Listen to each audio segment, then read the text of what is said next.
How'd he start you? Hunting, birds, rabbit? I'm guessing 19, 20 years old, the first time he ordered you to shoot a person. 25 years ago, he took my blood. He made you from me.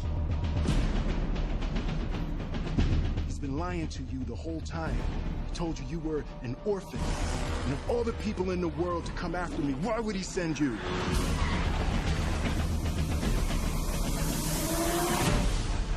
Because I'm the best. You are obviously not the best. You're just trying to rattle me. I'm trying to save you!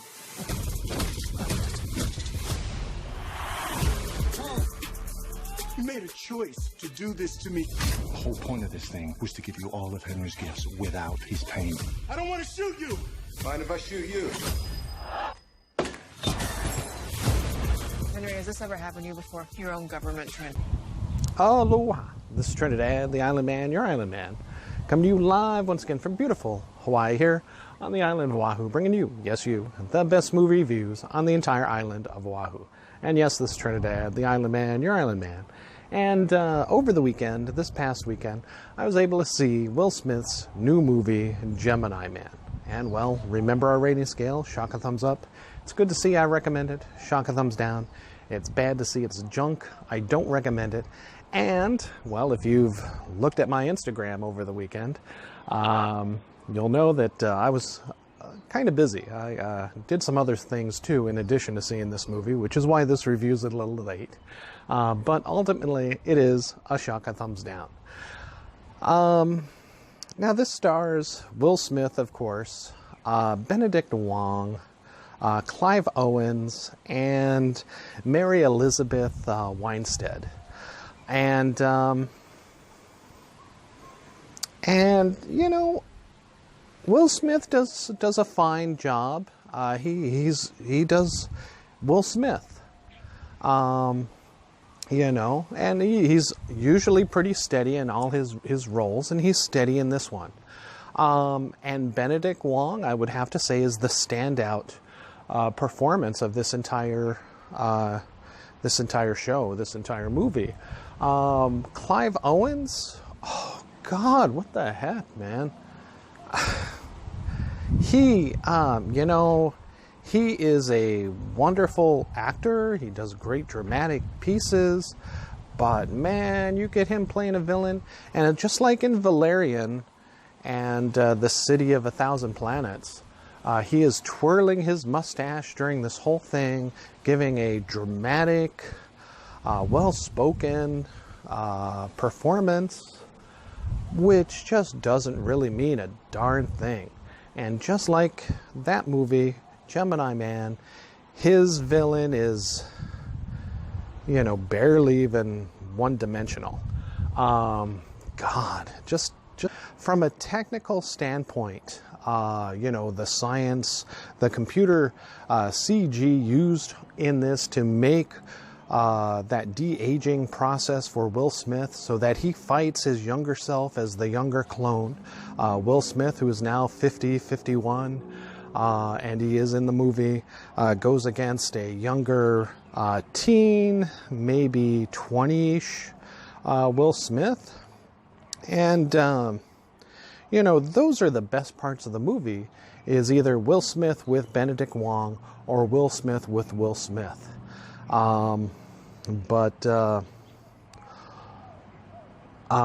know, everybody else, he is so wooden around this woman, Mary Elizabeth Winstead, who I don't know what she's from, maybe TV, I'm not sure. I hadn't seen her in anything, and she gives a fair performance to her role.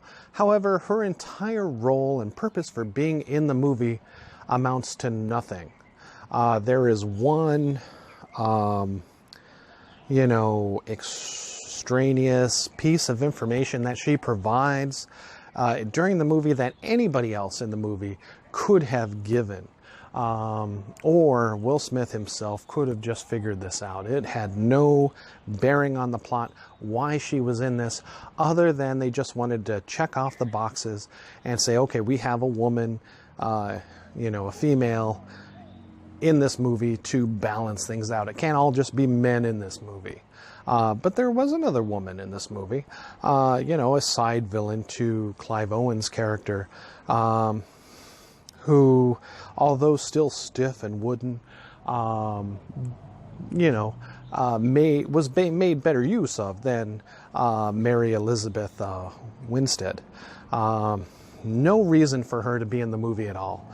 Not even eye candy, if you can believe it. I mean, she's pretty enough as like a girl next door kind of a thing, but she's no bombshell, say like a, you know, Margot Robbie, you know, or anything like that Will Smith might be accustomed to. I don't know why she was in this movie.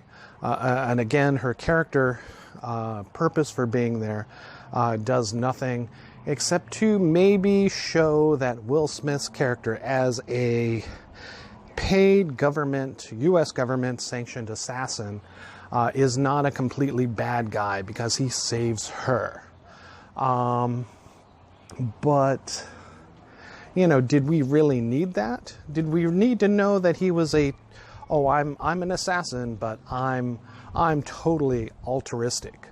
You know, see, I saved this female DIA agent that I hardly know for who knows why, you know, other than I just don't want to see an innocent person killed.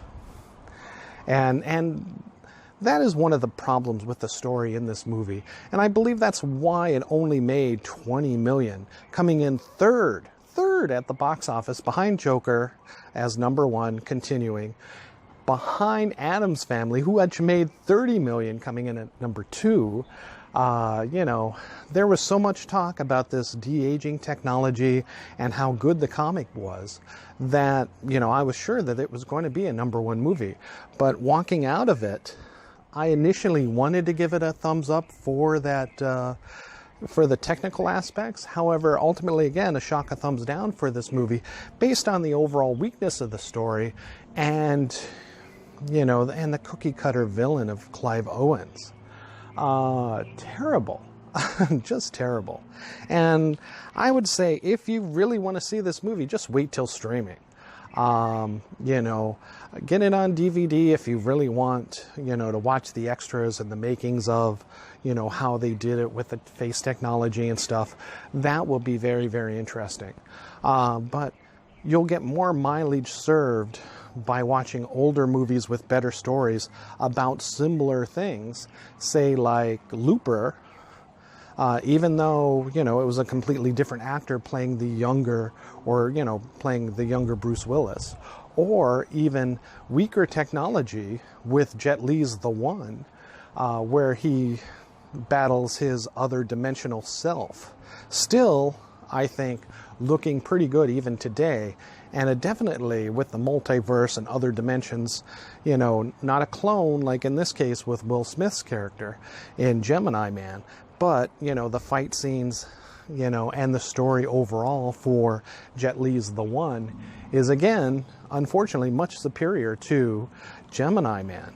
The weakness is in the story, is in the plot. You know, that this paid assassin, we get to hear that Will Smith's character, this assassin, he's older, he's thinking, well, he's going to go ahead and retire. He retires at the very beginning of this movie because he's in his 50s, he's old, he is losing his ability to assassinate people, mainly through snipering is his main call, and we find out he was a Marine sniper, which is what he started his career as. And it goes into how great he is, but we never see how great he is. He makes one super incredible shot at the beginning of the movie, and based just on that, we're supposed to believe that he is as tremendous, that he is the only man worth cloning for this independent army of clones, of super clones. Maybe if the movie had built that up, his career as, oh yes, this guy really is really good. But it's like, I think, you know, half a dozen other people in this movie could have been cloned and made, as super as maybe Will Smith's clone was, his younger clone version. It made no sense. Why is he the super #1 guy? You had more exposition, more background on Will Smith's Suicide Squad character, Deadshot, and thus you were able to connect with him more than you do Will Smith's character in Gemini Man. Because, it's like, hey, I'm the super hot assassin. I'm great with my shot, but we never see it. We never really know him as a person. And then all of a sudden we're supposed to care that he himself is going to be taken out by his younger version of his clone. Very Looper-esque, again, to point out an earlier film. And those, since these are movies that we've already seen, I think that's why the audience didn't go with it and they didn't explore anything in this movie. And then also on a psychological aspect of it, and again, the weakness of the story, it's the whole nature versus nurture thing. We find out Will Smith's clone, his younger version, is 20-ish old character, is raised by Clive Owens. And yet, still moralistically, is similar to the elder Will Smith, who's 50 years old, who had a complete different upbringing. People who are twins, who were separated at birth and raised by different families, are two completely different people. Yes, they may have some similar interests. However, they are not the same. Oh, well, I wouldn't run a red light. I stop at every stop sign. Maybe your twin brother who was raised differently, it's like, hey man, I like to zoom down the road in my car, and if there's nobody coming, I go through that red light. There's nobody there, and there's no cop. I'm not stopping for that red light. Just because he's your clone doesn't mean that he's going to be as altruistic in the end as you are. That has, he was raised completely by a different person, and they go out of their way to show similarities, or at least tell you of similarities between the clone and the later Will Smith, that through entirely different upbringings, different training, in his life, throughout his life, we're expected to believe that he reaches the same kind of moralistically, sound person that the elder Will Smith is, that learned all these life lessons the hard way. I'm sorry, I didn't buy it, and I don't think the rest of the audience, bought it as well. There are just too many loopholes, too many things that they just take for granted in the show, and then ultimately it culminates into yet another clone. This one, a much more like super soldier clone, with superpowers, in fact, that just takes it that much further into the unbelievable,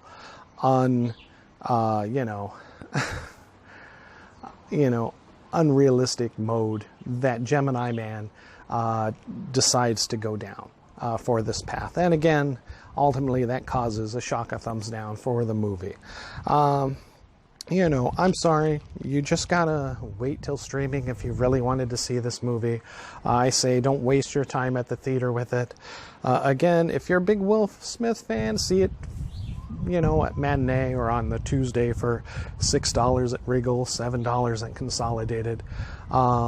If you really want to see good de-aging technology, could we do an entire movie with an older actor playing his younger self? Could Michael Douglas come back and play like an earlier Ant-Man version of himself?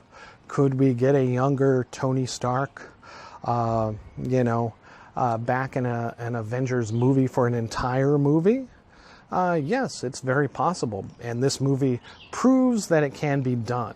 However, the cost of the movie for this, along with only opening at $20 million for the entire weekend, shows that, you know, it will still depend on a decent story than all the, fabulous technology used in the movie. And ultimately, that's what gives it the shock of thumbs down. So I say go ahead and skip it if you want. See it, wait till streaming would be the best thing to see Gemini Man and Will Smith. All right, thank you so much. Again, very disappointing. Had high hopes for this movie. But, this is Trinidad, your Island Man.